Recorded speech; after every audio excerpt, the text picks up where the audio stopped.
Good morning. Happy Wednesday. The following Zoom session is being recorded and will appear later today on my YouTube channel, Math with Mayo.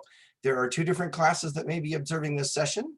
Therefore, when you participate in the Zoom meeting, if you do not wish for your picture or your name to be made public, please leave the video off and use an alias name.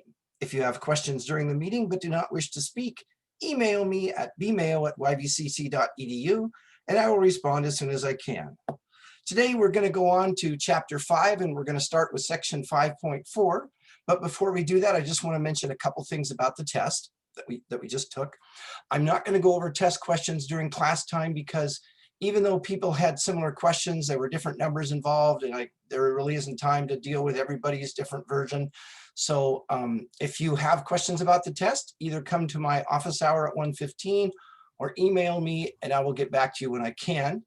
Also, you might want to go back and reread the test taking policy that I mailed out and everybody supposedly read and then agreed to, because I had quite a few questions and emails concerning, do I need to show my work, etc., etc. Just a reminder, if you get a question correct, that's fine. If you miss a question and you want to show me the work, email me the work that you used to arrive at the wrong answer. I will look at it to see if you had any correct parts for partial credit. Okay, anyway, so let's get on to Chapter 5, Section 4. And here we go. All righty, so we're going to look at polynomials today. And what is a polynomial? Well, a polynomial is an algebraic expression. Polynomial. And there are different types of polynomials, mainly depending on how many terms there are in each expression. There's something called a monomial, which has one term, such as 4x cubed. That is a monomial. There's one term. There's a binomial, which has two terms. An example would be 7x minus 4. 7x is a term and -4 is a term. 7x minus 4, two terms. It's a binomial. A trinomial has three terms. An example, 14x squared minus 3x plus 17. That's a trinomial. When we get to 4 or more terms, we just refer to all of those as polynomials. We don't tend to call them a quadrinomial or a quintinomial or whatever. But with monomials, binomials, and trinomials, which is what we most often work with, we give them specific names. But beyond that, they're all called polynomials. In fact, all of these are also referred to as polynomials. One of the things that bothers me is that they will refer to a monomial, which has one term. They'll group it in with polynomials. Poly means many. So how can one be many? But anyway, that's just the way the math community tends to do things. They're all called polynomials. Let's see. Oh, so if mono means one and bi means two, think of a bicycle. Think of a what is it? A monocle. Trinomial, a tricycle is 3. What about the game? I'm sure you've played Monopoly, but you call it Monopoly. It means one, many. Who knew? Anyway, all right, so we've got all these different polynomials, and let's take a look at just a specific polynomial, 4x squared minus 3x plus 7. All right, so this is a polynomial. It's a trinomial because it has 3 terms.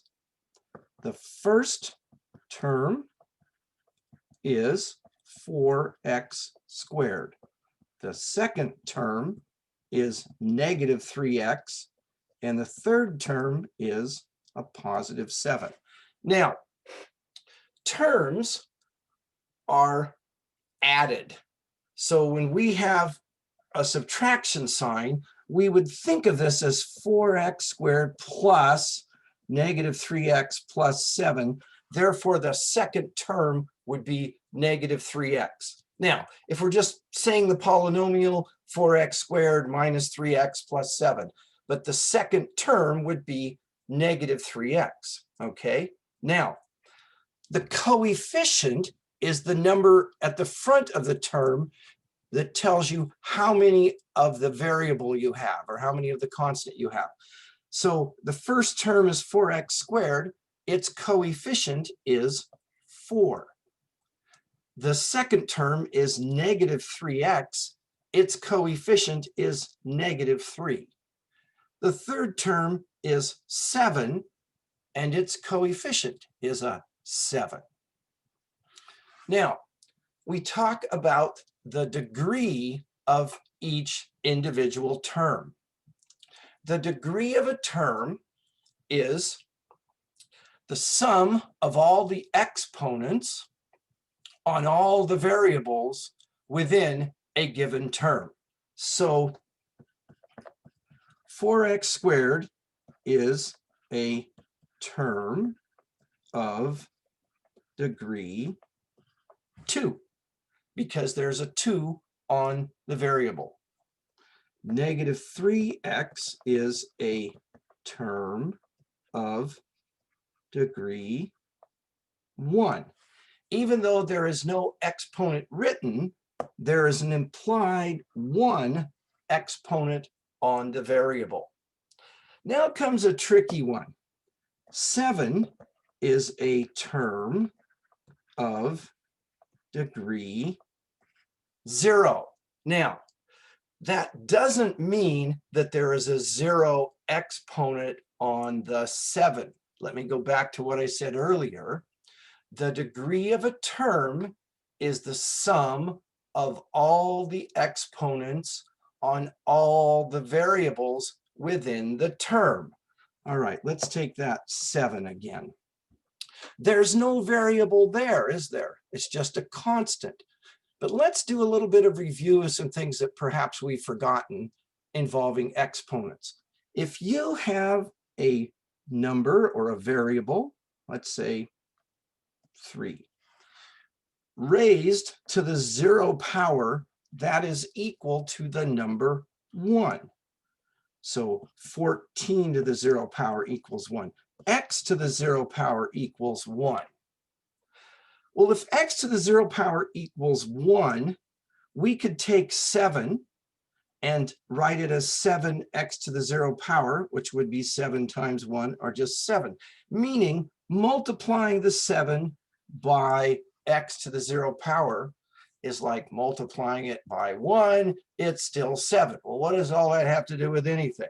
Okay, well, if we go back here, we could insert an x to the 0 power there, and it wouldn't change the value of that term. But now, what is the sum of all the exponents on the variables? It's 0. And I know, it's kind of confusing. And again, that doesn't mean it's 7 to the 0 power. It means basically that there's no variable there, or we could think in terms of the x to the 0 power. Okay, so when we're talking about the degree of a term, it's speaking in terms of the variable's exponents. All right.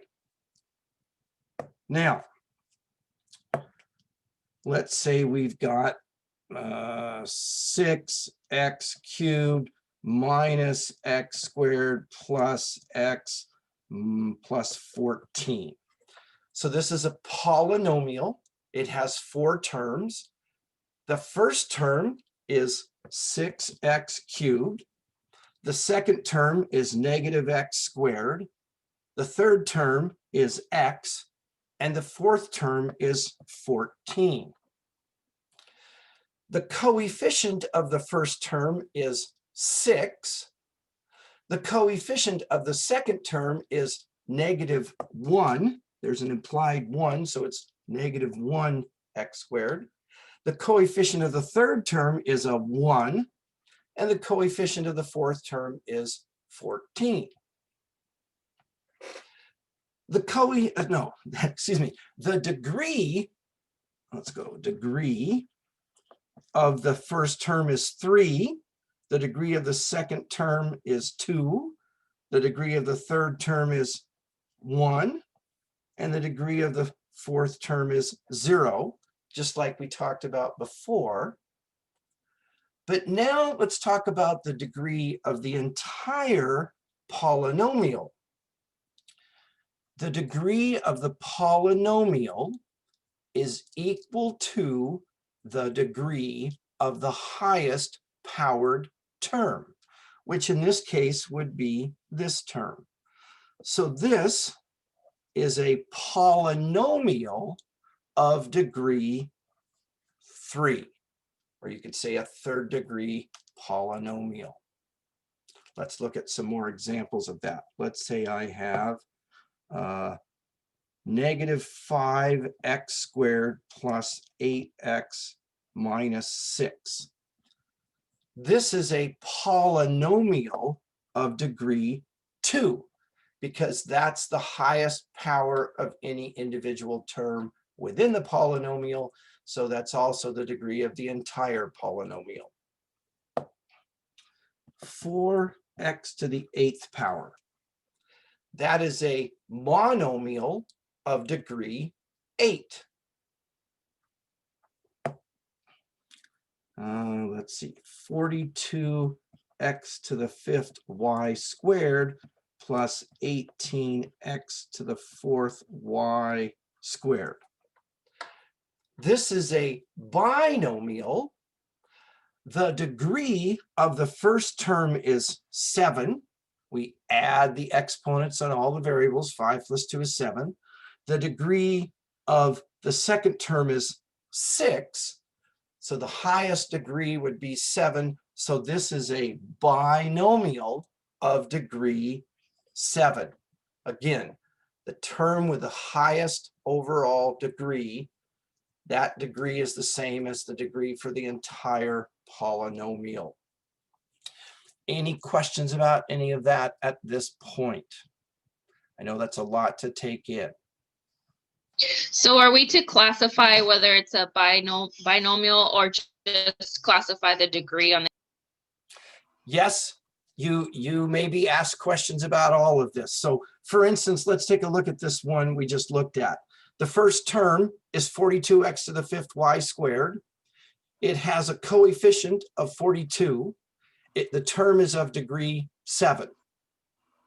The second term is 18x to the 4th y squared. Its coefficient is 18.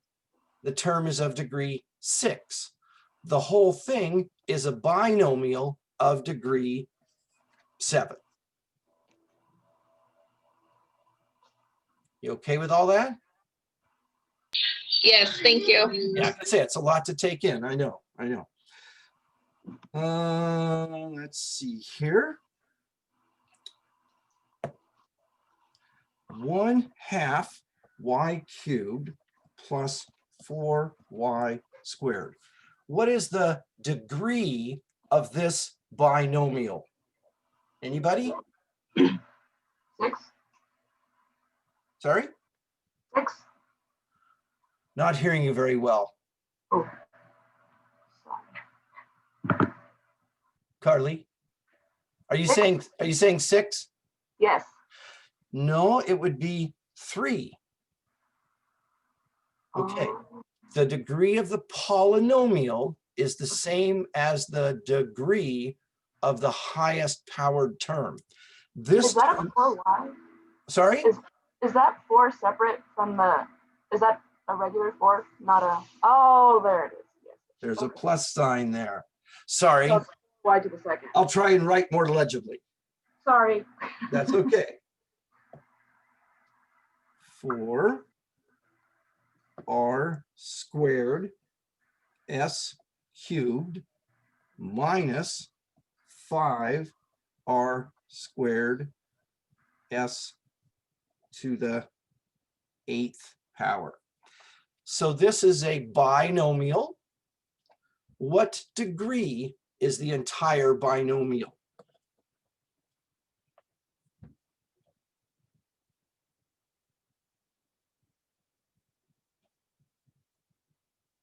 15. No, just 10. Okay. The degree of this term is 5. The degree of this term is 10. You don't add all the degrees of all the terms. You just take the highest powered term. Okay.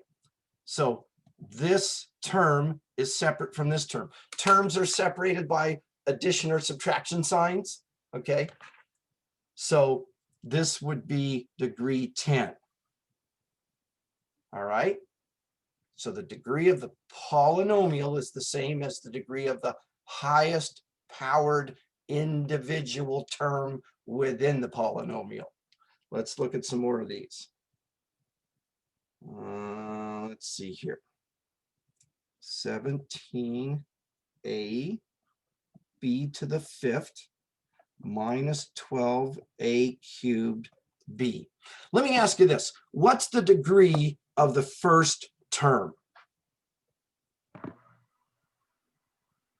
Careful. Would it be 6? Good job. Yes, because there's an implied 1 there. Okay, excellent. What's the degree of the second term? 4. Right, because there's an implied 1 there. What's the degree of the entire polynomial? 6. 6, right. You don't add the 6 and the 4. You just add the exponents within each individual term to get the degree of that term. But you don't do that to get the degree of the entire polynomial. I know. Okay, I didn't make up these rules. Let's see here. Okay, now we're going to do what's called evaluate an expression. So we have the expression x squared minus x plus 7. It says evaluate the expression for a when x is 6 and b,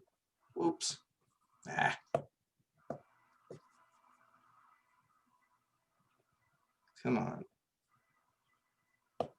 and b when x is -2. All right, so for part A, we're going to put 6 in the place of all the x's in the expression.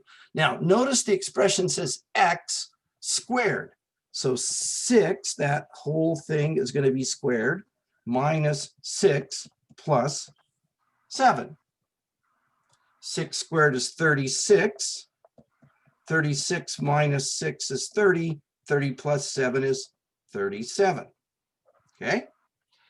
Now, for part B, x is -2. All of x is being squared. So I need to include the negative inside the parentheses.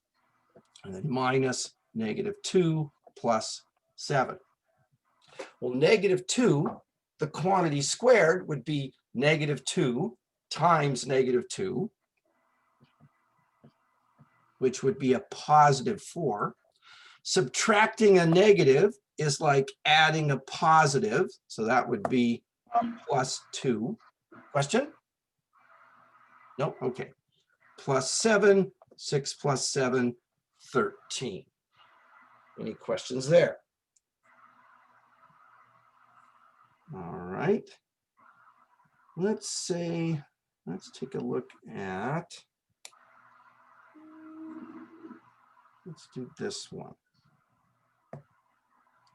We have -y squared plus 3y minus 2. And for part A, y equals 5.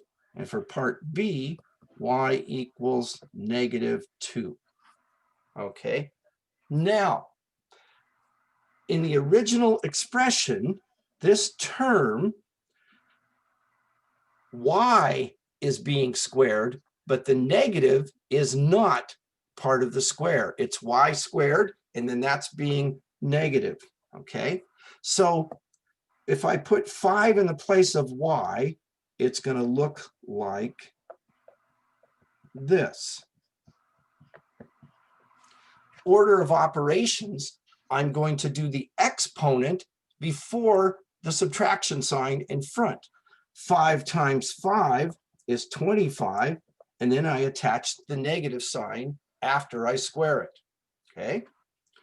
Plus 15 minus 2, negative 10 minus 2, negative 12, all right? Now, part B, y is negative 2, so I have a subtraction sign outside of negative 2 squared plus 3 times negative 2 minus 2. Again, this original subtraction sign is not part of the square. So down here, negative 2 times negative 2 would be 4, and then attach the negative sign. And then this is going to be what? Plus negative 6 minus 2, negative 10 minus 2. Ah, that's also negative 12. Coincidence, trust me, I just made it up. Questions there? All right, let's take a look at a couple more of these. Let's say I've got a cubed minus 2ab plus b cubed, and a is negative 2 and b is 3. So all of the a's will get replaced with negative 2, all of the b's will get replaced with 3. So a is cubed, which means negative 2 is cubed, minus 2 times a times b plus b cubed. And notice I'm putting parentheses around the replacements. That's a good, safe way to go. Negative 2, the quantity cubed, would be what? Negative 2 times negative 2 times negative 2, which is negative 8. And then here, minus times minus is plus times plus is plus. 2 times 2 is 4 times 3 is 12. We okay with that? Are we okay? Yeah. Plus 3 times 3 times 3, 27. Negative 8 plus 12 is 4. 4 plus 27 is 31. Any questions there? All right. I'm going to switch screens here, so give me a minute. I'm going to close that up and open up this screen. Maybe. Here we go. All right. And now, let's see here.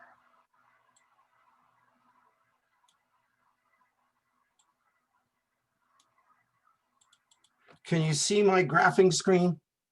Yes. Okay, great. Thank you.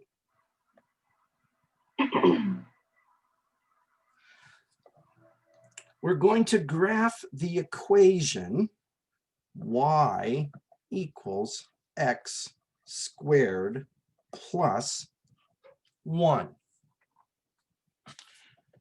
And I'm going to make a table of values.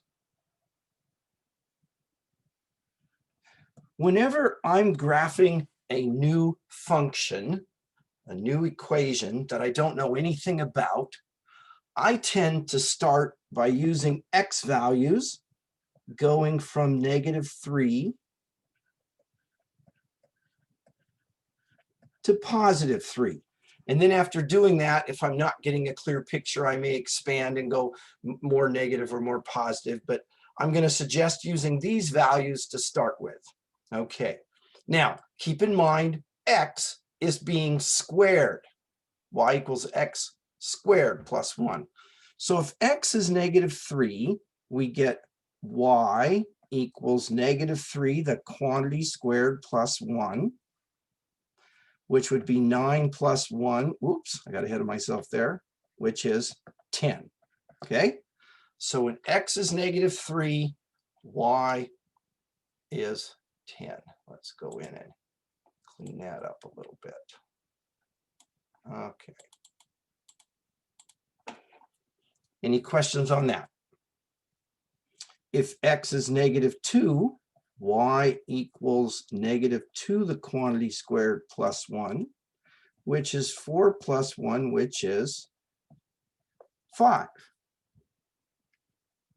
If x is negative 1, y equals negative 1, the quantity squared, plus 1, which is 1 plus 1 or 2. If x is 0, y equals 0, the quantity squared, plus 1, which is 0 plus 1, which is 1. If x is 1, y equals 1, the quantity squared, plus 1, which is 1 plus 1, which is 2. If x is 2, y equals 2, the quantity squared, plus 1, which is 4 plus 1 or 5.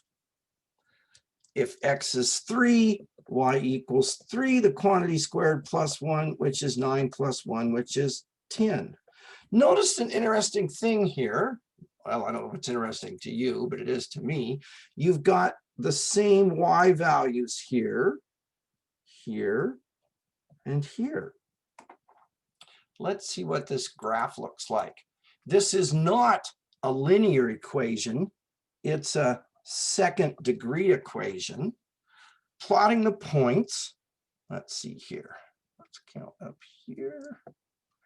Negative 3, 10 would be right there.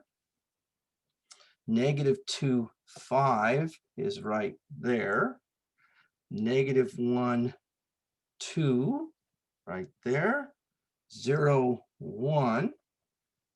1, 2, 2, 5, and 3, 10. Well, either I've messed up terribly or this is not a straight line. Well, it's not a straight line. This is not a linear equation. It's a second degree, or what is called a quadratic equation. And now I'm going to see if I can draw a decent curve there. Let's see here.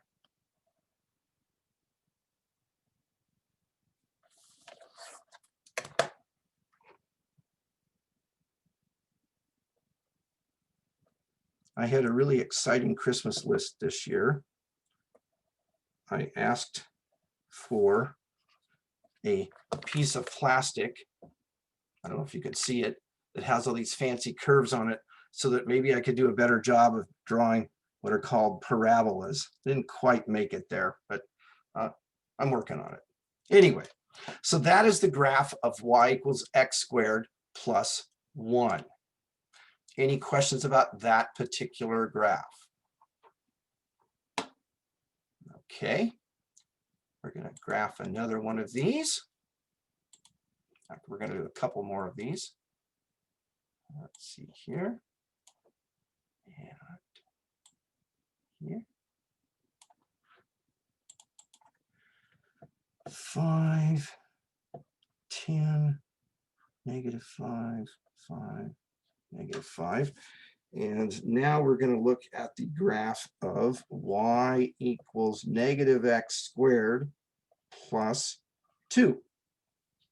Now, I want to point out that leading negative sign is not within the square. We're squaring x and then applying a negative sign. Okay, I'm going to use the same x values in the table. So negative 3, negative 2, negative 1, 0, 1, 2, and 3. So if x is negative 3, y equals negative, that's like that, and then negative 3 squared plus 2, which is, let's see, negative 3, the quantity squared would be 9, so this is going to be negative 9 plus 2, which is negative 7. Okay, because this became that, and then this negative sign carries over after we square the negative 3. Okay, if x is negative 2, y equals, how about if we say the opposite of negative 2 squared plus 2, which is the opposite of 4 plus 2, which is negative 2. If x is negative 1, y equals the opposite of -1 squared plus 2, which is the opposite of 1 plus 2, which is 1. If x is 0, y equals the opposite of 0 squared plus 2, which is what? The opposite of 0 plus 2, which is just 2. Okay, let's see here.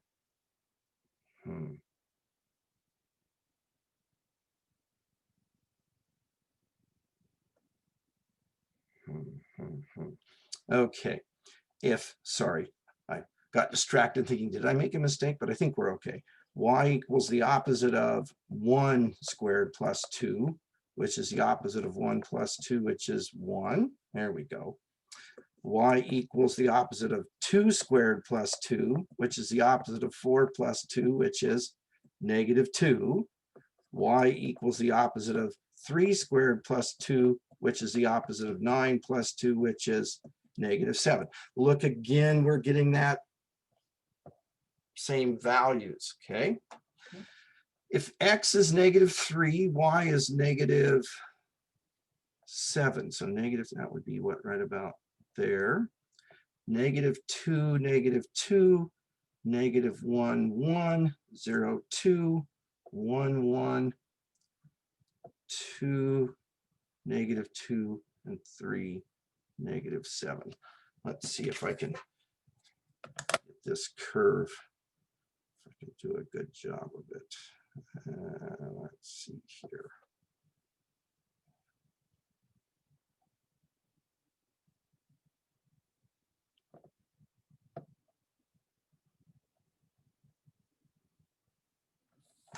Okay. Here.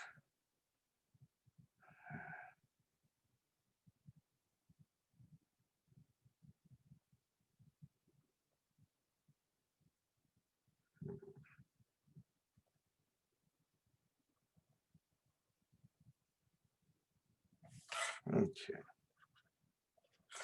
And there's the graph of y equals -x squared plus 2. Any questions about that?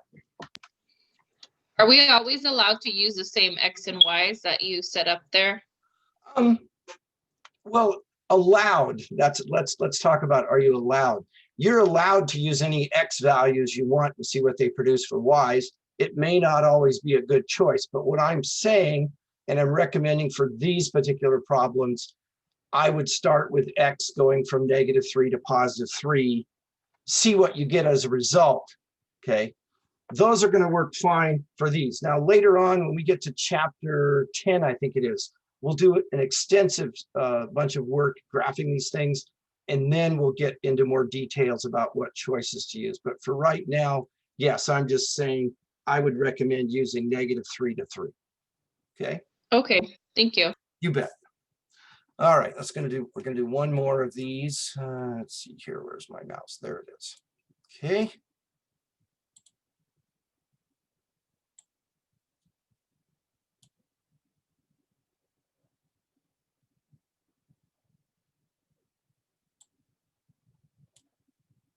All right.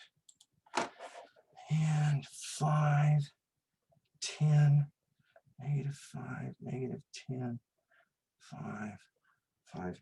Okay, now I'm going to graph y equals x cubed minus 2. And again, I'm going to use -3 to 3 for x's.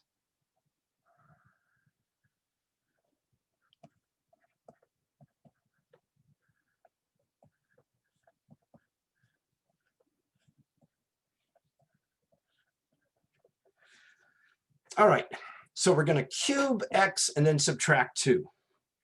So y equals -3, the quantity cubed, minus 2, which would be -27 minus 2, which is -29. Okay. If x is -2, y equals -2 cubed minus 2, which is -8 minus 2, which is -10. If x equals -1, y equals -1 cubed minus 2. See, -1 times -1 times -1 is -1, minus 2 is -3. X equals 0. 0 cubed minus 2 is 0 minus 2, or -2. If x is 1, y equals 1 cubed minus 2, which is 1 minus 2, or -1. Y equals 2 cubed minus 2, which is 8 minus 2, which is 6. And finally, y equals 3 cubed minus 2, or 27 minus 2, or 25. All right, so I've got some fairly large values there, -3, -29, 325. I would either have to change my scale, get a huge piece of graph paper, or I'm just going to leave those out of our graph. Okay. All right. If x is -2, y is -10. That's right there. If x is -1, y is -3. That's there. If x is 0, y is -2. If x is 1, y is -1. And if x is 2, y is 6. Well, this obviously isn't a straight line, and it's not that U-shaped parabola curve either. Let's see what we've got here. I can manage to get this graphed. It's going to look like this. And then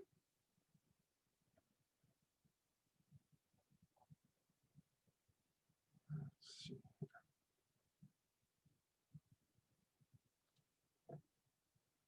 Oops. Let's get rid of that one little piece there that I just did.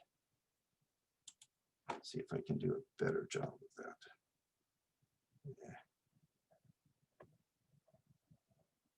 Okay. Anyway, there you go.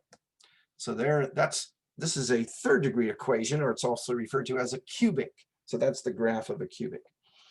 All righty. Well, that's all I've got for you today.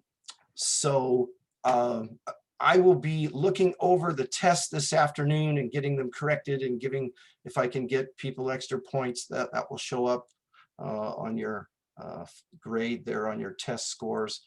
Anyway, have a great rest of the day. Let's see here. I need to close or stop sharing that, and we'll stop the recording.